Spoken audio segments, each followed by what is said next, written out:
کہ اللہ نے اگر کسی کا رزق تنگ کر دیا ہے یا کسی کو اللہ کی طرف سے کوئی پریشانی آ گئی ہے، اپنی اگر کوئی غلطی نہیں ہے اس کی، تو کیا دنیا میں کوئی ایسی طاقت، کوئی ایسا شخص ہے جو اللہ کو ہی مجبور کر دے نعوذ باللہ اس کام پہ جو اللہ نے نہیں کرنا، اور وہ تعویذ یا جادو سے وہ کروا دے؟ تو اس میں اتنا گھبرا کے پیروں کے پاس جانا، ان کے پاس جانا جو لکھ کر بیٹھے ہوئے ہیں کہ سنگ دل محبوب آپ کے قدموں میں، اور وہ خود راستے میں بیٹھے ہیں، لوگوں کے قدموں میں بیٹھے ہوئے ہیں، اور وہ یہ دعویٰ کرتے ہیں کہ ہم سنگ دل محبوب آپ کے قدموں میں ڈال دیں گے۔ تو بھائی آپ جو خود آپ کے قدموں میں پڑا ہوا ہے وہ آپ کے لیے کیا چیز کر سکتا ہے؟ نعوذ باللہ وہ اللہ کو مجبور کر سکتا ہے؟ کیونکہ میرے بھی زندگی میں حالات خراب ہوتے رہے ہیں، نقصانات آتے رہے ہیں، اس کا مطلب یہ تو نہیں کہ میں ادھر پہنچ جاؤں لوگوں کے پاس جو بیٹھے ہوئے علاج کرنے کے لیے روحانی اور یہ اس قسم کے، اور لکھ کے بیٹھے کہ فی سبیل اللہ علاج کریں گے۔ جب آپ وہاں پہ جاتے تو پرچی کٹتی ہے 300 یا 500 روپے کی، اور اس کے بعد پھر آپ جو اندر جاتے ہیں دم درود کا جو پانی ہوتا ہے اس کے 300 یا 500 الگ سے لیتے ہیں، تو 1000 سے 1500 کا پیکیج آپ کو بناتے ہیں۔ اب آپ سوچیں دن میں اگر 100 لوگ بھی ان کے پاس آتے ہیں تو 30-40 ہزار روپے وہ ایک دن کا کما رہے ہیں، صرف لوگوں کو فی سبیل اللہ کہہ کے بلاتے ہیں اور ان کو ایک قسم کا شرک کرواتے ہیں۔ یہ تعویذ لے جاؤ، یہ تعویذ پہن لو، دروازے پہ رکھ دو، گاڑی میں رکھ دو، تکیے کے نیچے رکھ دو۔ بھائی آپ کو یہ سوچنا چاہیے کہ ہمارے جتنے بھی انبیاء آئے ہیں، کیا کسی نے اپنے کسی صحابی کو کوئی تعویذ لکھ کے دیا تھا یا کوئی اس قسم کی چیز بتائی تھی؟ وہ سب کنیکٹ کرنے کے لیے آئے تھے، آپ کو اللہ کے ساتھ ملوانے کے لیے آئے تھے کہ جو بھی آپ کا مسئلہ ہے آپ کنیکٹ ہو جائیں اللہ کے ساتھ تھرو ہز ڈیوائن بک۔ تو انہوں نے تو کوئی کسی کو تعویذ نہیں دیا، نہ ہی سنت ہے، تو ہم کیسے اس چیز پہ بھروسہ کریں کہ ہم اللہ سے مدد مانگے بغیر بھٹکنا شروع ہو جائے پہلے لوگوں کے پاس؟ کوئی بدین جا رہا ہے، کوئی ٹھٹا جا رہا ہے، یہاں تک میں لوگوں کو جانتا ہوں بنگلہ دیش تک گئے ہیں جا کے کہ بابا سے ملیں گے، وہ جادو کرے گا ایسا کہ وہ پلٹ دے گا، جس نے ہم پہ بری نظر ڈالی ہوئی ہے اس پہ جادو اس کے اوپر پڑ جائے گا۔ اور یہاں تک لوگوں کو بولا جاتا ہے کہ آپ کے پاس 2 راستے ہیں، یا تو آپ پلٹا دیں یہ جو جادو ہے ہم پلٹا دیں گے جس نے آپ پر کیا ہے، یا پھر آپ ایک کام کریں گے یا کسی اور پہ کروا دیں، ہم سے آگے کسی اور پہ ہو جائے گا تو آپ ریلیز ہو جائیں گے آپ اس سے بچ جائیں گے کہ آپ پہ کسی نے بہت نظر بد غور سے دیکھ کے آپ کو لگا دیا۔ تو آپ ایک کام کریں کہ آپ سورہ فلق، سورہ ناس اور جو ہے سورہ فیل کا ترجمہ روزانہ پڑھا کریں قرآن کھول کے، اور اپنے اوپر دم کر کے پھونک لیا کریں اور قرآن روزانہ پڑھا کریں۔ اور بالکل بھی ہم مسلمانوں کو اس قسم کی باتیں عذیب نہیں دیتی، تو آپ اپنے کام دیکھ بھال کے سوچ سمجھ کے کریں، ناکام ہو دوبارہ کریں، پھر ناکام ہو دوبارہ کریں۔ تو اس کا مطلب یہ نہیں کہ 3 مرتبہ گرنے کے بعد روڈ پہ آپ گھر سے باہر نکلنا چھوڑ دیں گے، یا آپ کا اگر ایکسیڈنٹ ہو گیا پیدر پہ 1-2 مرتبہ گاڑی چلانا چھوڑ دیں گے، یا آپ کھانا کھا رہے ہیں والا آپ کے گلے میں پھنس گیا 1-2 مرتبہ روٹی کھانا چھوڑ دیں گے آپ۔ تو ایسا نہیں ہو سکتا، ایسا آپ کو نہیں کرنا چاہیے بالکل بھی۔ تو میں بس آپ سے یہ گزارش کروں گا کہ آپ اللہ پہ بھروسہ رکھیں اور کنیکٹ ہو جائیں، اللہ کے ساتھ کنیکٹ ہو جائیں۔ اللہ نے ہم سب کو اسی لیے یہ کتاب دی ہے کہ ہم اس قسم کے ڈھونگیوں سے اور ان شرک کے بازار جو گرم کرتے ہیں ان سے بچنے کا طریقہ یہی ہے کہ ہم کتاب الہی پڑھیں۔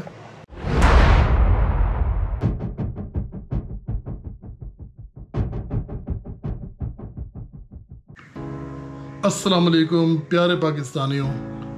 آپ سب کو عید الاضحیٰ بہت بہت مبارک ہو۔ میری طرف سے سید وسیم رضا کی طرف سے آپ کو بہت بہت مبارک ہو۔ آج عید کے دن جیسا کہ آپ نے تھمبنیل پہ دیکھ لیا ہوگا کہ جو میں جس ٹاپک پہ بات کرنا چاہ رہا ہوں وہ انتہائی ضروری ٹاپک ہے۔ یہ بہت ضروری ایک مسئلہ بن چکا ہے ڈسکس کرنے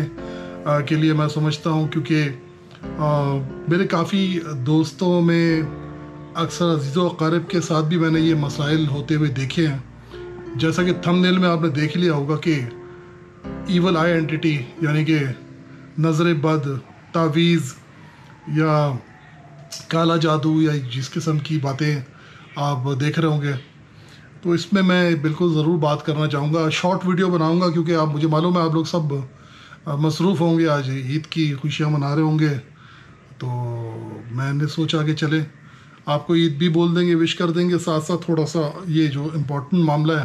یہ بھی ڈسکس ہو جائے گا۔ تو انشاءاللہ اب میں آپ سے یہ بولنا چاہ رہا تھا کہ عید کے دن کا یہ وہ دن ہوتا ہے جس میں لوگ خوشیاں مناتے ہیں اور پریشانیاں شیئر کرتے ہیں، لیکن اکثر سب نہیں، ہمارے الحمدللہ ملک میں میجورٹی لوگ سمجھدار ہیں اور ان کو پتہ ہے کہ اصلی معاملات کیا چل رہے ہیں، لیکن کچھ لوگ بیچارے ایسے نادان ہیں، بھولے ہیں، جو اس قسم کی سرگرمیوں میں انوالو ہوتے ہیں یا کر دیے جاتے ہیں۔ اب جیسا کہ عید کا دن ہے، آج لوگ ملیں گے، ایک دوسرے سے ملاقات کریں گے، اچھی باتیں کریں گے، لیکن انہی باتوں کے اندر یہ بات بھی ہوگی کہ بھائی تمہیں تو لگتا ہے کسی کی نظر لگ گئی ہے یا کسی نے تعویذ کر دیا ہے یا کالا جادو کر دیا ہے، کیونکہ تم تو جو کام بھی کر رہے ہو وہ تو ہو ہی نہیں رہا، تمہارا تو صحت خراب ہونے لگی ہے، تمہارے تو معاملات خراب ہو رہے ہیں، تم تو فوری طور پہ کسی عامل بابا کے پاس پہنچ جاؤ یا کوئی اس قسم کا دم درود والا سسٹم شروع کر دو یا کوئی تعویذ وغیرہ کا علاج اپنا روحانی جو آتا ہے وہ کروا لو جا کے۔ تو میں یہ سمجھتا ہوں کہ اصل میں اس میں بالکل کوئی شک نہیں ہے کہ نظر بد اپنی جگہ ایک حقیقت ہے، بالکل ہے، لیکن نظر بد یا تعویذ سے زیادہ جو بڑی حقیقت ہے وہ یہ ہے کہ اکثر لوگ اپنی کوتاہیوں کا، اپنی جو ان کی جلد بازی ہوتی ہے فیصلے کرنے میں، یا لالچ میں آ کر کسی کی باتوں میں آ کر وہ کچھ کاروبار ایسا شروع کرتے ہیں یا کوئی ایسا کام کرتے ہیں جس میں وہ ناکام ہو جاتے ہیں، تو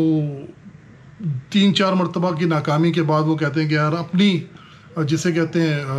کوتاہی کو خاطر میں نہ لاتے ہوئے وہ اپنے گناہ کا یا اپنی غلطی کا، جرم کا بوجھ تعویذ پہ، کالے جادو پہ یا اس قسم کے سفلی علوم پہ، علم پہ ڈال دیتے ہیں۔ تو میں صرف یہ کہوں گا کہ آپ جو بھی کام کر رہے ہیں، جیسے کہ میرے کچھ دوست ہیں، ان سے میری ملاقات ہوئی تو بہت پریشان تھے کہ یار ہم تو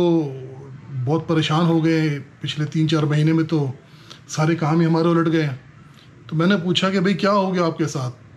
تو معلوم ہوا کہ انہوں نے بولا کہ یار ہمارے تو حالات بہت خراب ہو گئے ہیں، جو کام کر رہے ہیں اس میں پروفٹ نہیں آ رہا، ہمیں نقصان ہو رہا ہے۔ تو میں نے بولا بھائی یہ تو سب کو نقصان ہو رہا ہے، اس میں کوئی ایسی تعجب کی بات تو نہیں ہے، کیونکہ حالات ایسے ہیں۔ بیچ میں انڈیا پاکستان کی جنگ کا سلسلہ چل رہا تھا، PSL بھی چل رہا تھا، گرمی کتنی زیادہ ہے، پھر ابھی عید بھی آ رہی تھی، تو ظاہر سی بات ہے کہ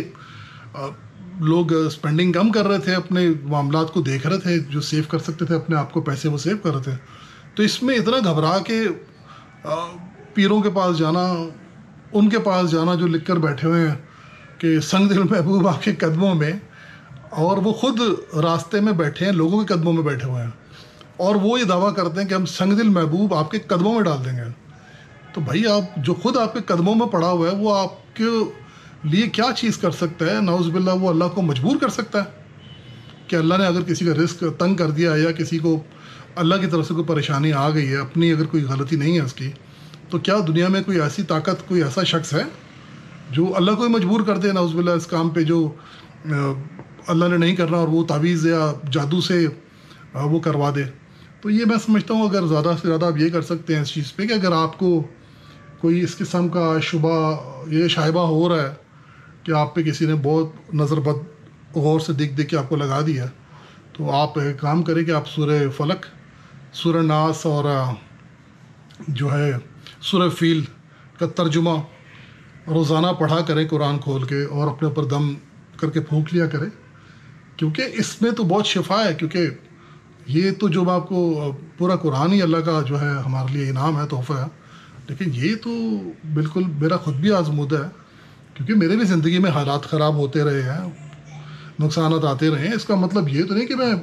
ادھر پہنچ جاؤں لوگوں کے پاس جو بیٹھے ہوئے علاج کرنے کے لیے روحانی اور یہ اس قسم کے، اور لکھ کے بیٹھیں کہ فی سبیل اللہ علاج کریں گے۔ جب آپ وہاں پہ جاتے تو پرچی کٹتی ہے 300 یا 500 روپے کی، اور اس کے بعد پھر آپ جو اندر جاتے ہیں دم درود کا جو پانی ہوتا ہے اس کے 300 یا 500 الگ سے لیتے ہیں، تو 1000 سے 1500 کا پیکیج آپ کو بناتے ہیں۔ اب آپ سوچیں دن میں اگر 100 لوگ بھی ان کے پاس آتے ہیں تو 30-40 ہزار روپے وہ ایک دن کا کما رہے ہیں،